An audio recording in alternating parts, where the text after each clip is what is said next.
That's pretty good. Because time is relative, man. That's what turning a lemon into lemonade. Exactly. That's what Albert taught us.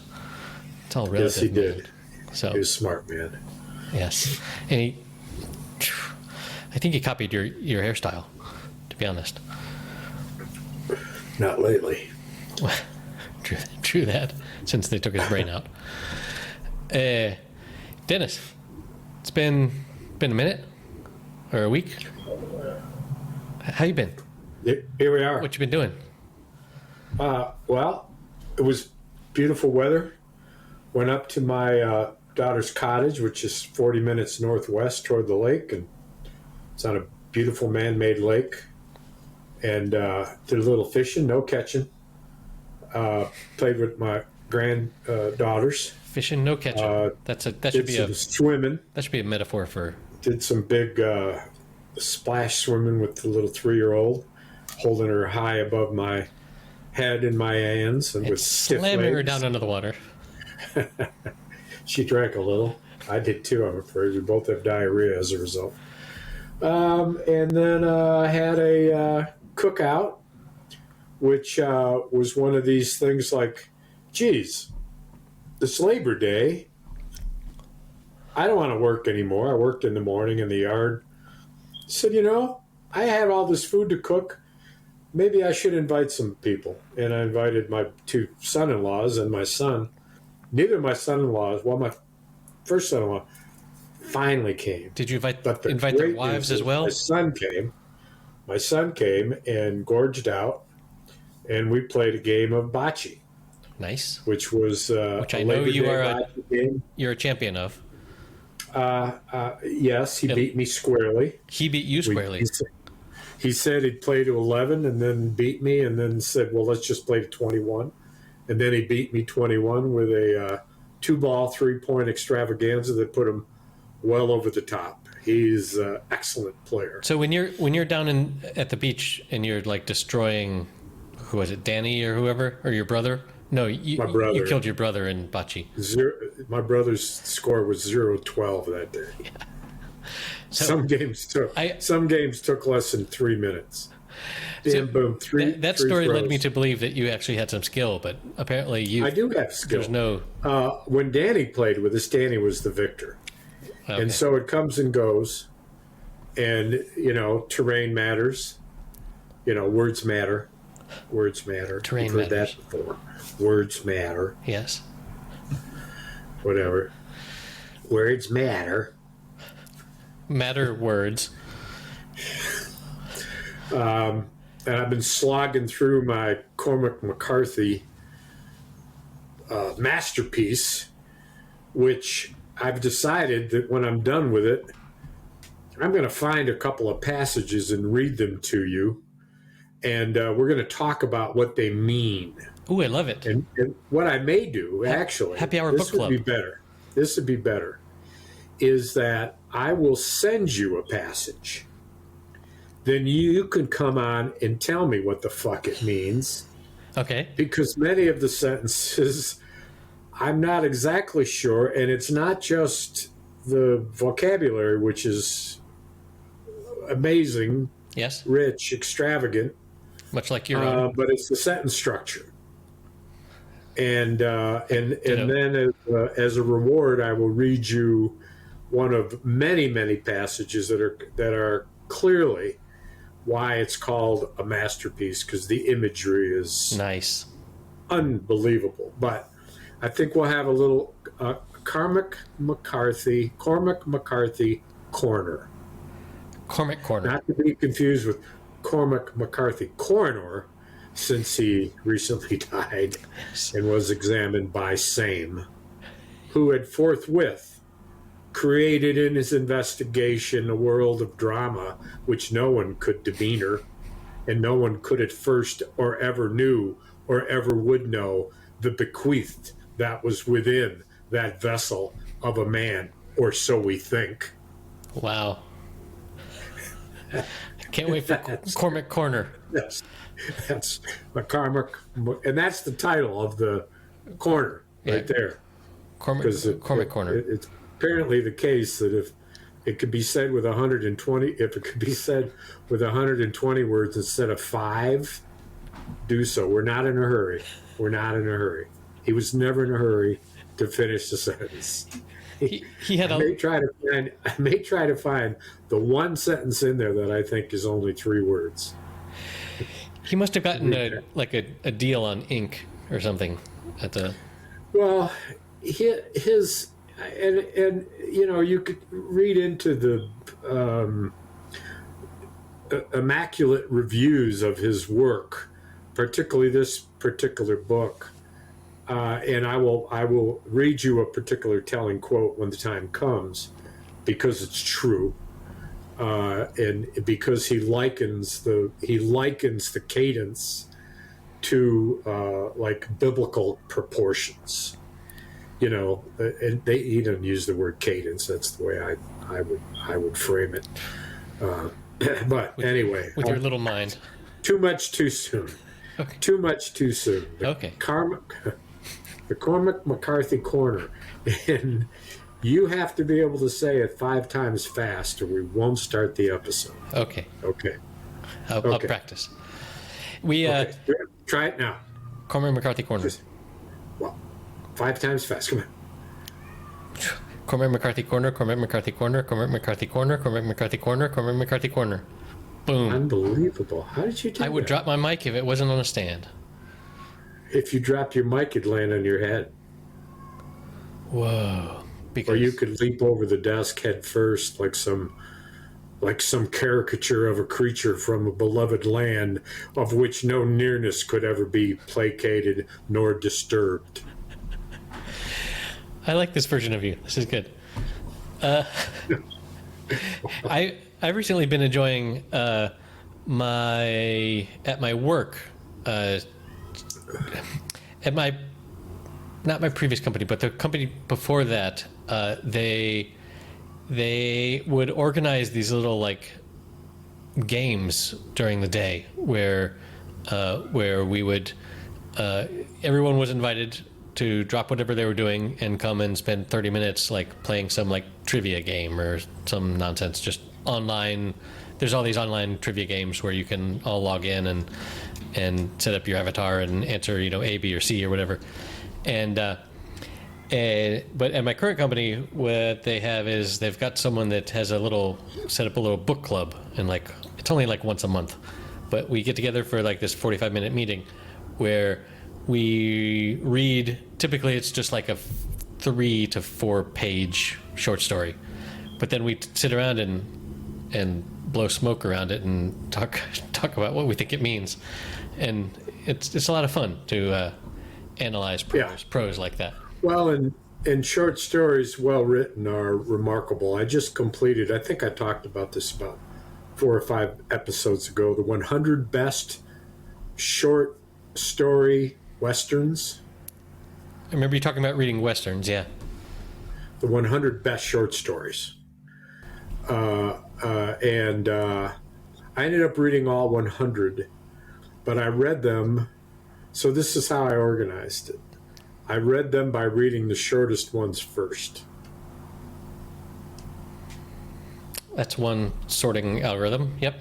Well, I wasn't sure if I'd like them. Baby steps. Yeah, like the least amount of commitment.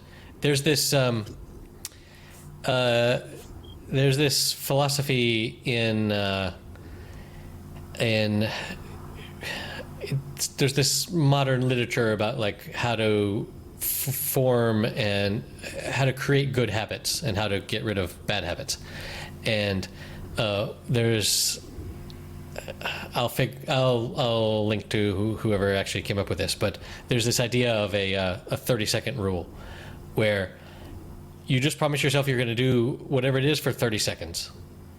And you're like, geez, 30 seconds, I can do freaking anything for 30 seconds. I'll go, clean up the kitchen for 30 seconds. And the psychological hack is that when the 30 seconds are up, you already have some momentum and you're already doing the thing. So you don't stop. So you typically don't stop. But it's This sounds like a ploy to overcome a lack of motivation. precisely to get over which procrastination. I've been dealing with lately. I know you think of me as a very busy person, which I am, in project after project. And I failed to send you the pictures of the table I restored, which is so awful of me because it was a beautiful pine table that opened up and folded. I told you that I built a leaf Yes. for it so that a 24-inch table would open up to a 48-inch table. But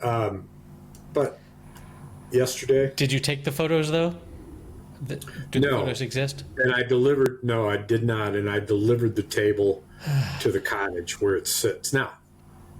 Having said all that, I'm going back to the cottage because I've pretty much decided I'm going to go up there prepared to fish, as opposed to going up there and, oh, by the way, maybe I'll fish. Right.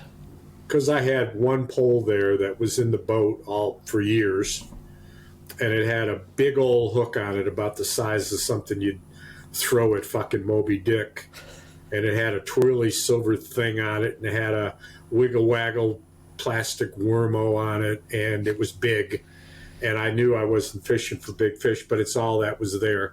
There's no tackle, there's nothing else, Wiggy and I could throw it pretty far. Wiggy Waggle Wormo? Wiggy waggle wormo. Are we back to the Cormac McCarthy big words? No, you're No. Cormac McCarthy would say, a prodigious squiggly beast, unknown to the prodigians of the castor, but known instead to the fish as the vicious end of what could be a day, but could it? And so I was throwing it. should do a pretty whole far, episode like that. kind of heavy, so I was moving. At least I was covering some water. Would be the way I would describe it. And I talked with a guy who knew where the deep spot was, where they pull a couple fish. So I dropped down to the bottom and cast it there. But it was a big thing, and it wasn't right. I should have just thrown a worm and a bobber, having had none. But none were about me. None were there. For a second, I could say, for worm, for water, for fish. But the beloved upon us would say, to wit, to wit, to wit. My kingdom for a worm. And so I walked up the beach where I thought it might be more productive, and I threw what I thought was probably the best cast of the day because the lure went so far, only to discover that it was exactly that and no more. The lure went far. The end of the line, untied it was, only drooped about 5 feet in front of me. And there goes the lure. There goes the fishing for the day. And what did I do? I laughed in its face in the murky waters of that desolate feeling, that feeling of a lure lost, yea, a fish, perhaps a big fish lost in the murky waters amongst the seaweed, and who knows what drowned, belogged, desodded pieces of lumber and debris from sunken ships and boats might be there. Nice. If you used a bunch of peas as bait, would that be a podcast? No, it'd be a precast. Ah, okay. Oh, wait, here's an automata poeta. Automata poeta. A bowl of peas. Okay, we'll add that to the ledger. A jar of almonds slivered. Slivered. Slivered. Good. Here's an almond anecdote for you. When I was down in the south of Spain recently and out on a walk with my father-in-law, there's a bunch of almond trees down there, and he was saying, "Oh, there's a good almond tree up here," and we were walking around, and I was looking at the trees, and I plucked an almond off of it, and he said, "That's not a good almond," I said, well, I don't know. He said, well, open it up. And so I don't know if you've ever picked an almond, but there's this really hard shell on the outside, and he directed me over to this stone with another and picked up a rock. And the way you open almonds there when you have no tools is you bang some rocks on it. And so I opened it up and I tried it, and it was super bitter. It was that horrible cyanide flavor. It was either overripe or not ripe enough. And he said, yeah, I knew that was going to be a shitty almond because there were so many almonds on that tree. And then he told me this anecdote of some other guy that said, yeah, the good almonds are like families, in that a long time ago we had a bunch of kids, but they were all sort of little. And now people have way fewer kids, but they're all a lot bigger. And it took me a minute to figure out what he was saying, but he was talking about the resources that the tree or the family has to give to all of their fruit. Is if you have a very few kids, then you can give them all the resources. But if you have a bunch of kids, then they grow up with fewer resources, and therefore are less well benefited. Yes, they're not as well benefited. Yes, exactly. They're not as well cared for. Well, not cared for. Well, no, but they don't get as much attention. It's not just money and food, but it's attention as well, and in general. But anyway, it would have never in a million years occurred to me to have a metaphor between that's fruit from a tree with fewer fruit is better than one that has lots of fruit. I don't know. Anyway, yeah, that's my almond it's counterintuitive to what you'd think a farmer would want. Indeed. Quality over quantity, but in fact, I'm sure that's the case. Interesting. I don't think...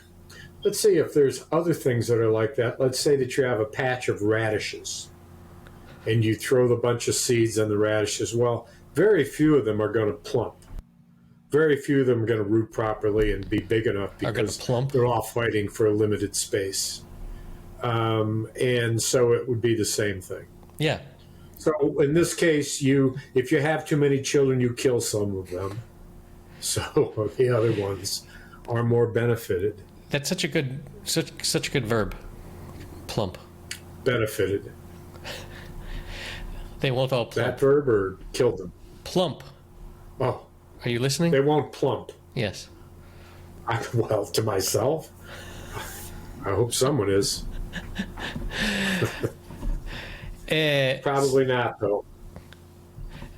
So my only real anecdote from this week was we I guess it was Sunday. Like, we woke up and it was a dark and cloudy, rainy, cold-looking day. But my phone was telling me, oh, it's going to get nice and sunny in the afternoon.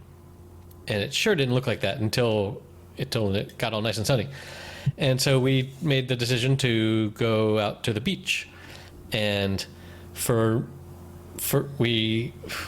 because we live like 5 minutes from the beach, that's so nice that we were able to do that. And we had the waves were just perfect. The best time I ever have at the beach is just being out there in the waves and letting them crash over me. And these waves were coming like as soon as you could wipe your eyes from the previous one, another one was on you.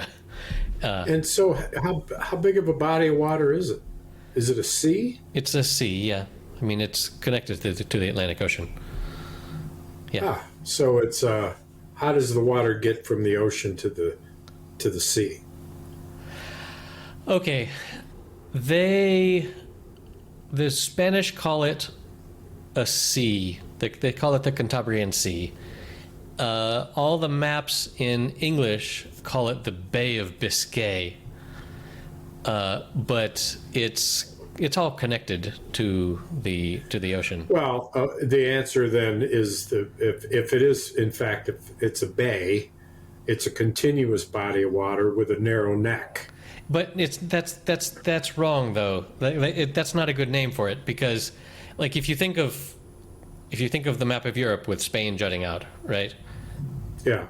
We're just on the north coast there, and so the narrow body of water is the space between Spain and in England. So, well, how far is that? Which is super. It's not narrow at all. It's hundreds of miles. But that's not what you're swimming in. Yeah, you're swimming in something off of that. No. In that. No, you're in the channel. Not the channel. It's not the channel is between England and France. Oh, right. Where it's even narrower. Where it's narrower. Like, people actually swim across that. So there must be an indentation where the sea lurches into the land a bit. Rather large. Perhaps. Like, you can look at a map and judge for yourself. But I will. But yeah, the reason I'm asking is because the difference in the waves. No. But so where the actual beach that I go to is somewhat protected by a bit of land that juts out. So it's not the direct waves coming. A peninsula. Yes. And even so, the waves coming from the north down to Spain are nothing like the waves coming from the west that hit, like, Portugal and those places. Like, that's right. Where they have the 100-foot wave places out there. That's big. I think we talked about the 100-foot wave documentary. Well, we talked about the docuseries, yes. Which was called the 100-foot wave. That's where that is, right? Yeah, right. In Portugal. That's Portugal. Yes. Yeah. That's crazy. That's crazy stuff. That's crazy water. It's just beyond me that people would go into that purposely. I mean, indeed, right? It requires a certain kind of insanity. One interesting Portugal-Spain fact is that the border between Spain and Portugal has been one of the most constant borders in all of Europe. Like, if you go back, like, I've seen animations where they show how the borders have moved and stuff, and the borders between France and Spain and Germany and everything, like, it all moved around 500 years ago or whatever. But the border between Spain and Portugal has been so stable, and it's so weird to me because... Is it a natural border like mountains? No, like, there is, when I crossed over recently, the border did follow a river, but it was not an important river. But it's just like Spain was so excited about conquering all of America, but they were like, nah, we don't need this western bit of this peninsula. Yeah. It seems weird to me. On this point, I would venture a guess. What do I know? But the border that changed more frequently and more drastically than any other country in the world could be Poland. Oh yeah, that they've no natural borders. Yeah. No natural borders. So, and natural borders being a deterrent, mountains to the west, a big river to the east, whatever, a lake to the south, none of the above. I learned recently that, I can't remember the darn term, but there's some specific term for the point in a river where large boats can no longer pass, and that is where you will find a lot of cities. It's called a prodigal. I don't believe you. For good reason. But Also because I had heard the term recently, but so like London is the one that comes to mind, where it's not on the coast, but it's on a river that goes to the coast. Anyway, interesting facts for. I'll try and find that for the show notes, but maybe future Erik will not. So I read an article today about that that tendency that you've talked about before, where people assume things and what people in movies say and yes, and one of them that struck me for the example is that it's not Jiffy peanut butter, it's Jif peanut butter. And explanation is that people get it confused with Skippy peanut butter, I guess. But I would never call it Jif peanut butter in a million years. I would argue till I was blue in the face that it's Jiffy peanut butter, and in fact, it's not. That was one of the examples. But the amazing thing about this article was it went on. And the name of that is the Mandela Effect. The Mandela Effect, and the come on that drew you in was a picture of a Queen and Freddie Mercury singing, and it said the Mandela Effect. He never said, "Of the world, we are the champions." Of the world, he never said that. And you're like, oh man, and you go there. Well, number 24 was that this is a Mandela Effect on a Mandela Effect, because he did sing it, but there's this thing going around where all these people believe I love it. He did sing it. And it's a Mandela Effect squared, or however they describe it. And I thought, you sons of bitches. And you gotta, I guess it's true. I don't know. Maybe it's just a couple. No, another term I've heard for this is a lot of pop science books that make people talk about them have what I've heard called a turns out. Like, everyone thinks this, but turns out actually it's this other way. Yeah. And I've heard you can stack those on themselves. There's a turns out of a turns out, where some popular book came out that, like, this whole Malcolm Gladwell is an author that is full of he's made all his money on these turns out books. And like, he's the one that has this, like, you need 10,000 hours to be an expert at something. I'm sure you've heard that. No. No? No. You've never heard the 10,000 hours line? No. Wow. Okay. But anyway, what is that? No, he uses the Beatles as his example in the book, how they spent years. They spent years in Hamburg playing 5 or 6 hour shows every night for like years before they came back to Liverpool and wowed everyone. So, like, they had been just practicing so much that turns out after you do that, you're pretty good.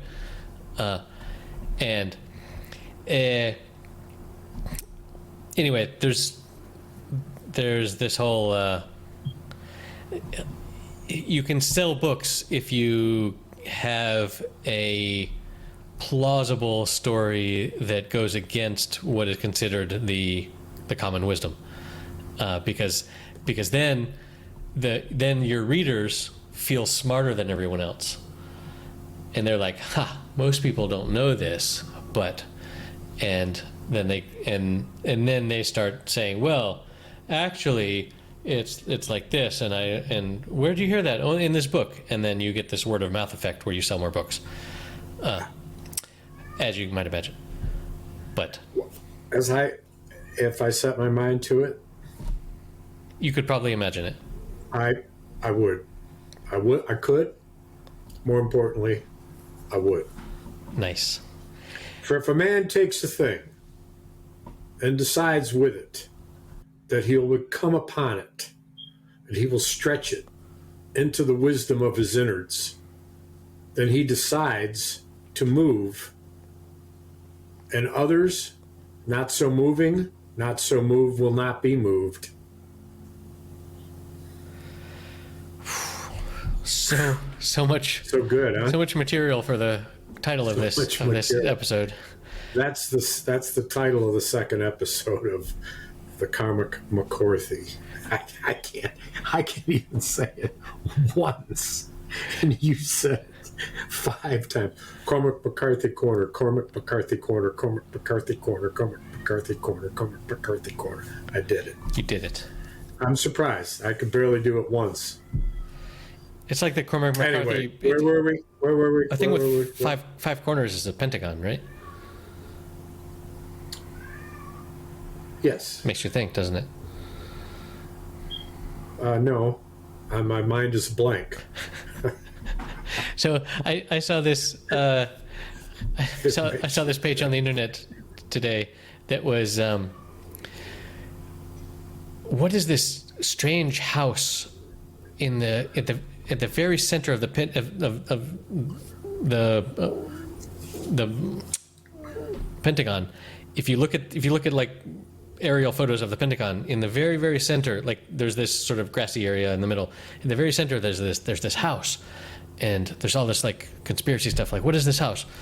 And turns out the answer is it's like a hot dog stand for the employees.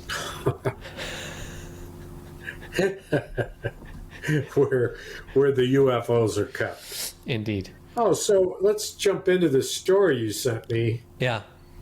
About the UFOs and how incredibly disappointed I was. It like almost ruined my day. It was so... That's what I try with every email. Because I had heard about the hearing, and I meant to find out more about it, but it was so extravagantly stupid. Yeah, like it turns out that for some reason, if you are just a kook, you can somehow get an audience with fucking Congress without any sort of checking or like anyone can say, well, I'm not allowed to, you want to vet me to talk to Congress, but I'm actually not allowed to give you that information. I can only pass that on to them. And just how far, like, we've seen in recent years how far you can get with just total bullshit. Because, yeah, no need to say his name.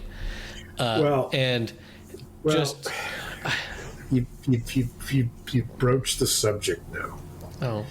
Oh, did you do the homework that I assigned you? I sent you an article and I said, read up on this. I was confused as to whether you wanted me to read up on the facts of the narrative or on the idea of episodic art. Jesus Christ. Because which did you do? I already knew the content, okay. And so I decided to Google episodic art, and my phone went dead, and I never got back to it. So okay, good. Well, tell us about the contents here. Well, there's so many co-defendants now in the Trump conspiracy to overthrow the U.S. government, and the trial, by the way, to time note, started today in Georgia. Not the trial, but the initial preliminary hearings. And you can imagine the cacophony of potential problems of having 19 defendants in one case and 19 separate attorneys filing 19 separate motions. Surely, and the court having to go through these. Surely they all got their story straight before they checked themselves in, right? Well, it's interesting. This is a conspiracy charge, and that means that if one is found guilty, all are found guilty. And so the first round of motions, yes. Because you establish that they're all linked for the same purpose, So if you can prove one of them has the purpose, then you're set. That's like the opposite of the prisoner's dilemma. Like you want, like they're motivated to stick together and not throw each other under the bus. It doesn't disassociate from that. It just makes it relatively impossible when there's 19 defendants. Interestingly enough, this is RICO, which each state has its own RICO, which is tax, conspiracy to not pay taxes. And obviously more than one person has to be involved, because there's money made, there's money paid, there's money bookkeep, there's, et cetera, et cetera. So there's reports to the IRS, blah, blah, blah. And so the person who championed RICO was none other than a young attorney general in the Manhattan or South New York, or maybe it was Manhattan office, by the name of Rudy Giuliani. I've heard of him. America's mayor. Who later became America's mayor, who is now the number one defendant behind Trump. But what the first set of motions is to disassociate the case from the mob, and to get a different venue. Like Mark Meadows, who's the chief of staff, said, you got me in state court here, and I was doing my job as a federal employee, therefore you don't have jurisdiction. This wasn't about politics, which is not, in my job description, although it's well known that chief of staff is the one person in the administration that does dabble in both. So therefore, you need to move me to Washington, where the jury selection would be more in my favor, and I'd be separated, blah, blah, blah. And so the idea that you've got 19 defendants, these lower level, lower rung, bottom of the ladder, people who were convinced by Trump and his people, by Trump's people, more than Trump himself, by Trump's people, that this is what Trump wanted, for them to be fake electors. They're saying, wait a minute, you're not paying for my legal bills? It's going to cost me all this money, and I'm going to go to prison. The Proud Boys that were the key to the insurrection, right? The individuals are getting 17, 18. The latest was 22 years. And you want me to be part of that group, and you're not paying my legal fees? Who do I have to talk to get a deal? And one by one, the defendants drop off because they say, you know what, we're moving this case away, we're reducing it to a misdemeanor, and we're taking a guilty plea. You're going to do 1 year in prison, and we're giving you, credit for time served, and you'll be out in 2 months. And they're going to line up like flies toward a pork chop, benign on the plate in its juices, wondering if it will ever be eaten, but for the insects where they cometh. So that's kind of what's going on. And so would you, 19 defendants. Would you call them MAGA maggots? MAGA maggots on the pork chop. Yeah, that's a good image. So I saw a movie the other day. Oh, these guys are like, oh, hey, you have to eat this can of beans. We're out in the wilderness and starving, and we found a can of beans. You have to eat it. No, I have to eat it. Rock, paper, scissors. Rock beats scissors, whatever. You got to eat it. Oh, it's good. Hey, no, it's good. And they both start eating, and then they realize, oh, fuck, that what's in their mouth is a mouthful of maggots. But it becomes maggots. It's like a crazy movie. It's like, yeah, they were fooled into thinking that they weren't maggots. Oh, they were good. They wanted it to be good. But the image of the guy's mouth opening, gagging, and the maggots all crawling and falling out of his mouth. That's lovely. Good one, man. Yeah, I think about that one before I go to sleep. They're probably fairly nutritional, maggots. Well, actually, maggots have quite a place. They put them in wounds because they would eat away the rotted flesh and they would keep the wound from being infected. So back in the day, Civil War days, etc., when you took the bandage off, you checked to see how the maggots were doing. If the maggots were doing fine, that means they were eating the flesh that would otherwise, Yeah. Of course, you take it off one day, the maggots all turn into flies, and then there's a nest of flies. I mean, that's gross. I don't know what's worse, the maggots or the flies. I ate fucking a mass of flies. You can't. I know. You can't anesthetize a nest of flies. Anesthetize a nest of flies, and let's see who gets the surprise of maggots in the soup. The beans, I see the beans are good, but yet, the maggots in my mouth. Whoa, baby. Yeah. We put that on a t-shirt, huh? People have to stop you to read it.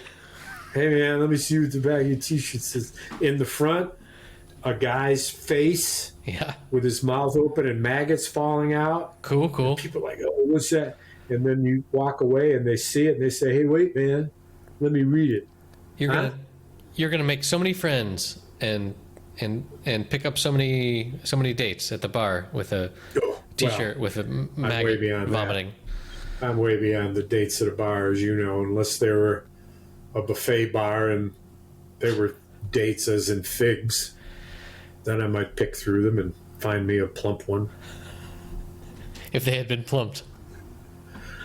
if they had in fact been plumped. I make a lot of words up in this show. I hope you're writing them down. Yes. My date last night was plumped. Yes. So let's see what's happening on the television front. I got back into Westerns again. I think I told you that. I started episode. I had an experience of trying to get my kids into The Office. Have you seen The Office? The television series? Yeah. The US version. The British or the American? The American is one I started with. And so I showed them the pilot. I showed my daughter twice, and they just don't get it at all. But I think it's because if you've never worked in any sort of white collar situation, like if you're a student or if you're a kid, you don't get the social hierarchy that makes everything so awkward there. Right. And the genius of The Office is more so with the British than British comedy is in my opinion all about how awkward can we make the situation.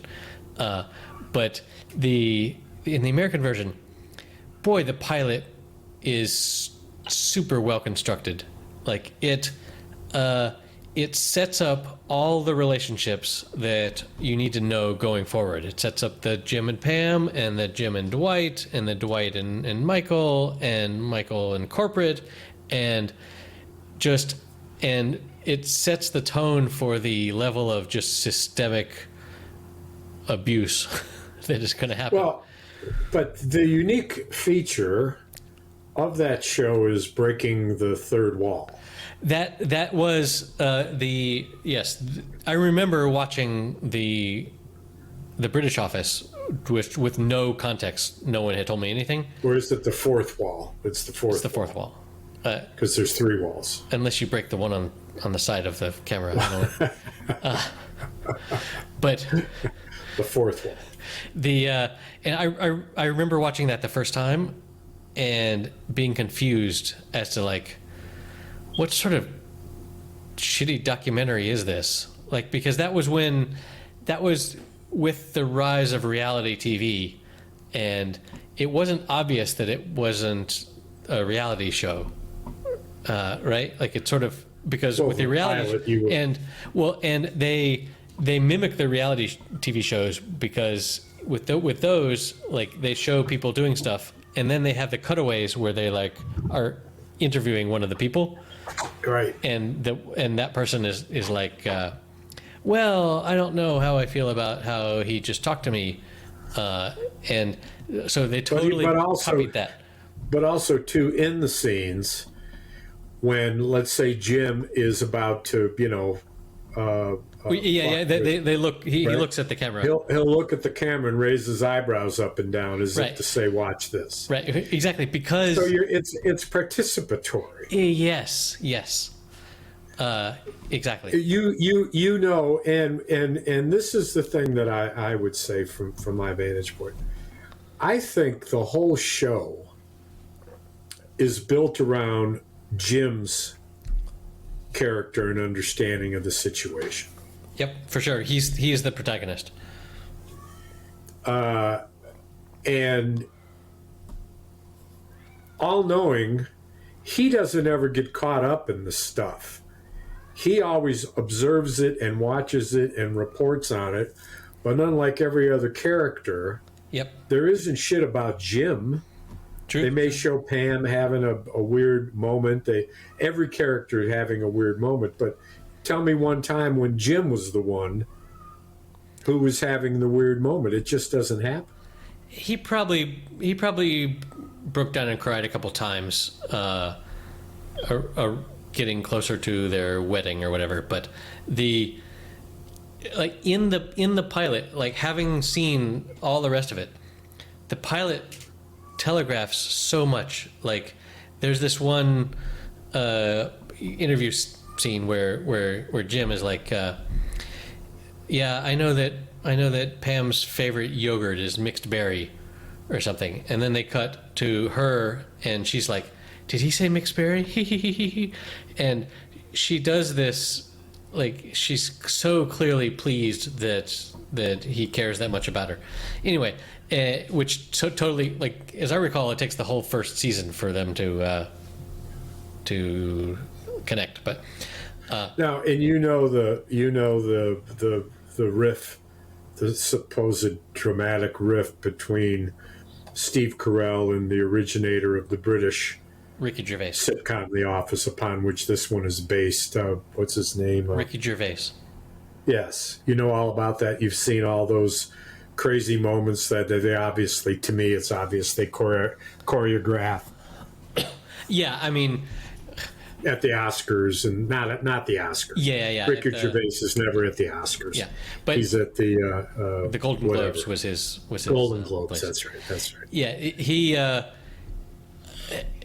he made money on every single. Like, the U.S. office was way more successful than the British office, but Ricky Gervais made money off on every single one of them. Yeah, because he created the whole thing. Yeah. Anyway,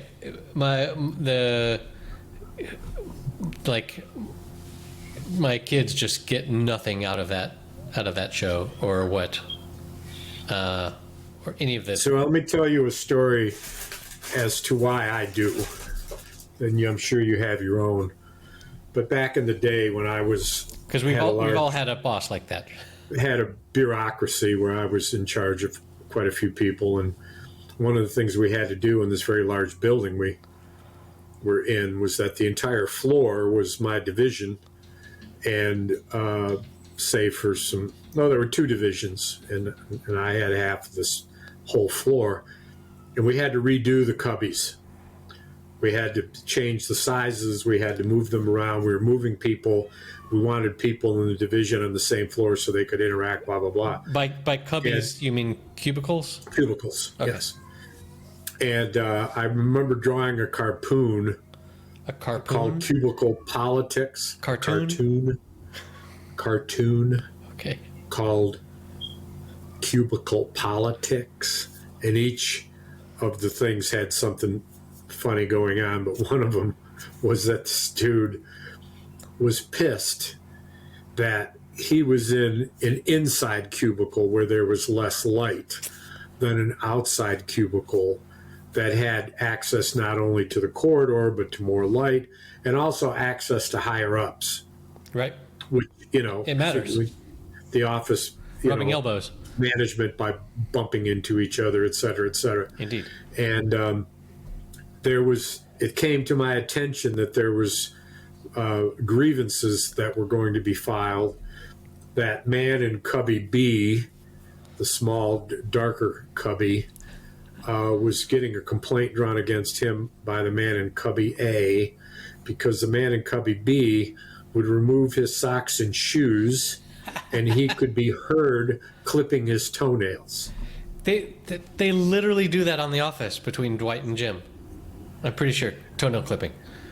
Really? I think that's actually one of the stories. So this was a real thing. This was a real thing. And what's interesting about it was that the guy who was the victim of this was an MIT grad who was so educated and did the shit for me that I could never comprehend relative to programming, which I'm sure you and he could have a conversation. But in his case, statistical analysis and the depiction of the collection, depiction, storage, communication of data, blah, blah, blah. And the other guy was almost as well educated and somewhat more experienced, but they were both essential, but they were in this kind of sphere of highly intellectual skill sets and capabilities, highly technical. Yep. And yet, at the gut level, it was about clipping toenails. I mean... Yep. It's about, like, we get down to our lower hominid brain, and it's just about, like, territory. Yeah. When I had a job when I was 24 or whatever, living in Raleigh, where I hated my job so much that I would come home most days and watch the movie Office Space. Have you seen the movie Office Space? Is it a cartoon? No. It's by a cartoonist. It's by Mike Judge, who created Beavis and Butthead and King of the Hill and later Silicon Valley. I vaguely remember the name. I'm not clicking it. It actually, one of the characters started off as a cartoon. I think even with... Yeah, I don't... I thought Delbert was Office Space. Office related. Different. But anyway, it's about this guy who hates his job so much and figures out that if he just goes in and doesn't give a fuck, that, like, his boss is actually not, can't really do anything about it. Anyway, it was so cathartic, and if someone forced me to name my favorite movie, it might be that. But it made me wonder how well Office comedy will age with people working more remotely now. Because people will begin not to get it, because there's only so you can't reach over and touch someone's shoulder awkwardly when you're on a Zoom call. Like, just doesn't, I've tried to caress you during these calls, but it's to make me plump. I didn't say that. I'm not a plumper. Well, so I have a question for you. Guess who returned for the last season of Billions? I don't know. Damian Lewis. Because he left. He left for 2 seasons. Well, obviously he has to return for the last one. Okay. Well, right. But I watched the return episode of it, which was all publicized about him coming back, which ended up happening in the last 3 minutes. Of course. Yeah, that's like those movies where they say this famous actor is in this thing, and then like they get killed off in the first 2 minutes or whatever. Yeah, right. Well, the dialogue was so stilted, and frankly, I'm not sure what drama will entice me as being sophisticated again since Succession. But Billions is so elementary and so canned. The dialogue is canned. Yeah. Compared to Succession. I tuned into Succession the other day. I was doing some channel surfing, and there was the scene where I'm sure you remember. I think between the two of us probably could remember every scene from every episode. If well, I could, but you tended to fall asleep sometimes. What are we talking about?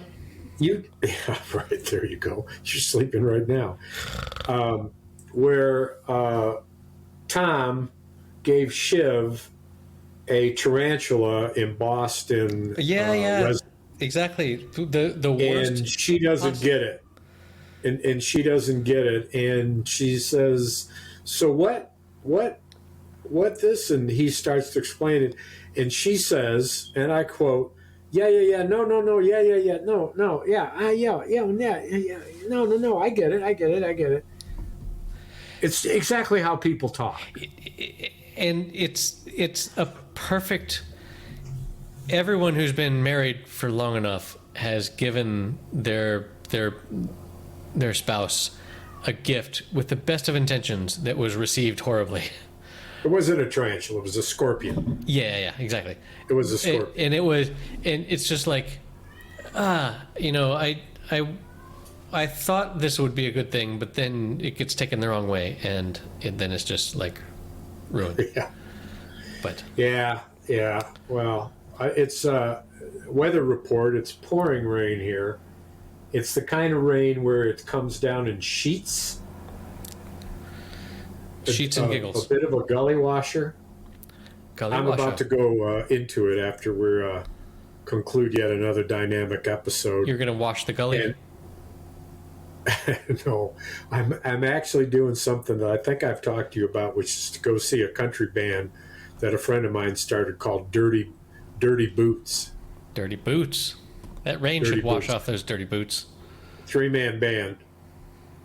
And I'm gonna. I don't know what the turnout will be. It's his opening night for a month-long Wednesday night gigs, and I don't know what it'll be like. It's hard to tell. The rain will dampen enthusiasm.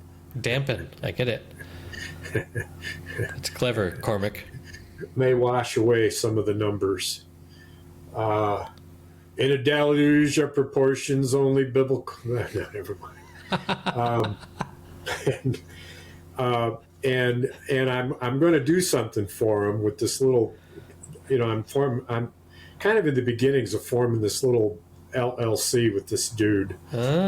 It's all about limit that liability, promoting music and community events, and I've talked to you about it, where you go and you answer 3 questions, 1, 2, 3.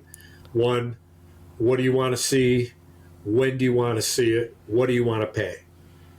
And you say music and nothing and tonight. Or you say music and theater and within the next week, and I will pay no more than 20, something like that. And it immediately brings up everything within a certain geographic area.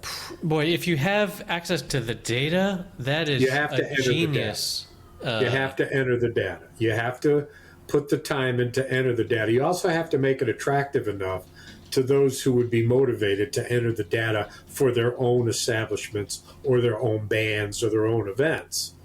Make it so worth their while, because when you go to the site, because there is no database of what's on nearby. That's what you're basically creating. No. And you're left with Facebook, which means you have to search for something specific. And in this case, when you get to where you want to go, you start to see ads. in the top right corner. And those ads, if they show a picture and it's an establishment, click on the ad, it'll take you there. Click on the band, click on the band, it'll take you there. Those ads, there has to be a demonstrable increase in patronage. Demonstrable if there increase isn't, in patronage, yes. If there isn't, then there's no there, right? Now, once you like, as the creator of such an app, you can learn about the tastes of your users and then like send them Indeed. Notifications when I know you like honky tonk. Key point. Yeah. Most of the increased attendance will come from that. Yes. Which is a blast to say, oh, by the way, in 2 days at this bar, there's going to be this band, right? And because you are, I imagine there's some permission that needs to be granted here. Yeah. But you're recording through your database all the information to be able to create such a list. Sure. And it's not automatic. They have to click on something to actually be able to, all of that. But people don't come to things because they go looking for it. Sometimes they do. Mostly, they have to hear from somebody. Yeah. Hey, did you hear? Yeah. Hey, did you know that Stevie Wonder's third son is playing at the State Theater next week, playing a one-man jam on a piano, and it's free? Who would? Yeah. You don't go looking for that. No. What do you search for? You don't even know it exists. I had another thing that we do in my company is we like organize these like random sort of coffee chats with other people in the company, like mimicking water cooler casual conversation. And I had one the other day with a guy that when he was younger he had a band, and they would play at these different clubs, and then a club would contact them and be like, hey, come drive 50 miles to come play at this club. And they'd be like, okay. And the club would be like, how many people are you bringing?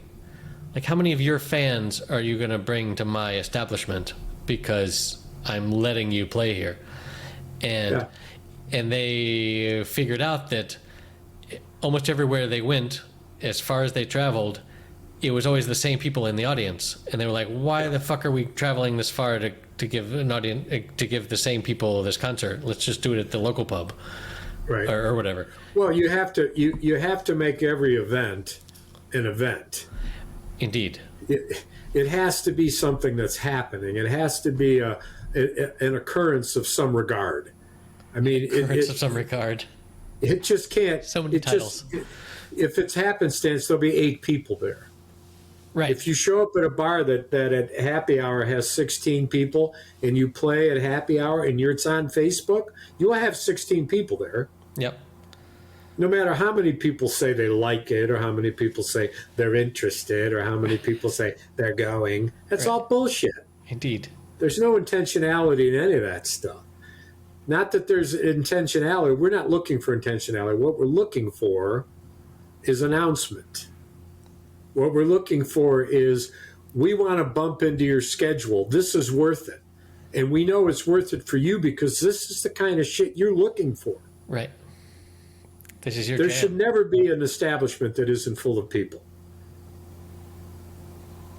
True. It isn't. With you look at the population center of Kalamazoo and environs, not as far as Grand Rapids, because if people are going to drive from Grand Rapids, which is a good solid hour, it has to be big. Yeah.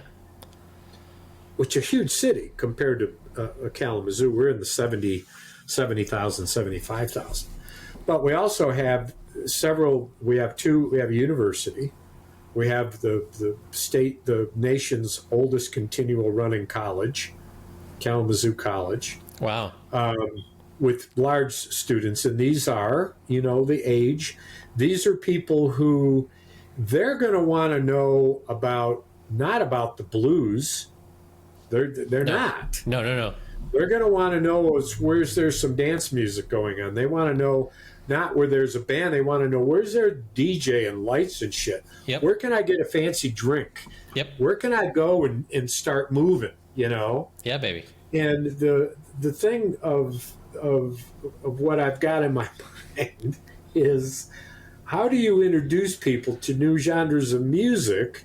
Is that you get them hooked for coming to the music they like, and while they're there, they happen to hear the other music. So I think in terms of music festivals, right? Like if you want people to, I'm dedicated to the blues and long live the blues and all that, but how do you get young people to like it? You've got to get them introduced to it. Mm-hmm. And it's so different from what they might otherwise like. When we had Johnny Bergen, international blues guitarist, traditional guitarist of the year nomination, traveled all over the world, and we went into a bar, and the bar had about 25, 30 patrons at the bar. We opened up the double doors into the music room, which could hold another 25 probably. There were 6 or 8 people, 12 people finally in the music room. We opened up the doors, and throughout the entire 2.5 hours where Johnny and his 3-piece band played their frickin' hearts out. Right. I mean, screaming blues, good shit. Yeah. I mean, really, really good stuff. Out of that group in the bar, there were only 4 people that bothered to come in, even though I went out to the bar and announced who Johnny was, recording artist, tours, this and that, and people clapped and applauded. I made the big mistake of not having them turn the music off in the bar. There you go. I had them turn it down because I thought that the patrons in the bar would be too pissed, right, if you just shut off their music, right, which was moving music, beat music. Yeah. And in hindsight, that was a mistake. I don't know that it would have changed things much, but at least it was clearly that they could hear the music from where they sat. One of the reasons I didn't do it because I thought they would come into the room to hear it better. Not a good theory. There are so many startup ideas where it all makes sense once everyone has the app installed. But boy, getting to that point and getting people to actually install it and use it is the hard part. Indeed. And I've done a lot of thinking about that, and it's not easy. Well, so we need to. There was something by way of series that's come. Oh, True Detective. Is that coming back? Jodie Foster. Really? Yes. When is that starting? It's coming up this fall. Nice. Well, that's going to be that's our bread and butter right there. And the House of Dragons is coming back too, but I was ho-hum on that, let alone you would be just ho. No, just hum. Yeah. I mean, whatever. Well, I'm out of here, man. You're much less eloquent at the end here. So beguiled by the feeling of having left already, he decided that leaving was a foregone conclusion which no one would determine. No one would ever wonder or placate the impression that the leaving was something that could be avoided. And so he left, and as he left, not a sound could be heard, only the crying of the doves in the rafters of the church. Okay, what a fabulous ending to episode number 194. You can find the show notes at happyhour.fm/194, including links to a lot of the crap that we talked about. I found a new way to make the video more interesting. So for our Patreon subscribers at the Gin Martini level, you can now see subtitles come up as we're speaking on a video. Pretty cool. See you next week.